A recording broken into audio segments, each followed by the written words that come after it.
ยิงแอดโฆษณาแล้วถึกแบนถึกบล็อกถึกจำกัดการลงโฆษณาคลิปวิดีโอนี้ครูจอยจะมาสอนวิธีการแก้เดี๋ยวไปเบิ่งนำกันก่อนอื่นเปิด Facebook ขึ้นมาแล้วเลือกไปที่ตัวจัดการโฆษณาหลังจากที่เลือกไปที่ตัวจัดการโฆษณาแล้วเลือกไปที่เครื่องมือทั้งหมดแล้วเลือกไป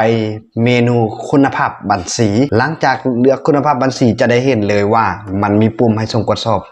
ให้เอาส่งกดสอบได้เลยหลังจากนั้นคือกดคำว่าเริ่มต้นและติ๊กว่าฉันไม่ใช่โปรแกรมอัตโนมัติแล้วดำเนินการต่อในกรณีนี้ถ้ามันถามเบอร์โทรให้ใส่เบอร์โทรแต่กรณีถ้ามันถามอีเมลให้ใส่อีเมลใดก็ได้ที่ว่าสามารถรับรหัส OTP ที่ Facebook ส่งมาให้หลังจากนั้นป้อนรหัส OTP เข้าใส่ได้เลยแล้วดำเนินการต่อหลังจากดำเนินการต่อแล้วอัปโหลดบัตรประจำตัวเข้าไปหลังจากอัปโหลดบัตรประจำตัวเข้าไปแล้วก็ดำเนินการต่อแล้วไปเลือกคำว่าฉันไม่แน่ใจว่ามีการละเมิดนโยบายไหนแล้วก็กดส่งได้เลยแล้วมันจะบอกว่ากำลังตรวจสอบให้รอท่าภายใน48ชั่วโมงหลังจากที่มันได้กลับขึ้นมาก็จะเป็นเฟซเขียว3บรรทัด902สำหรับนี่เป็นวิธีแก้ไข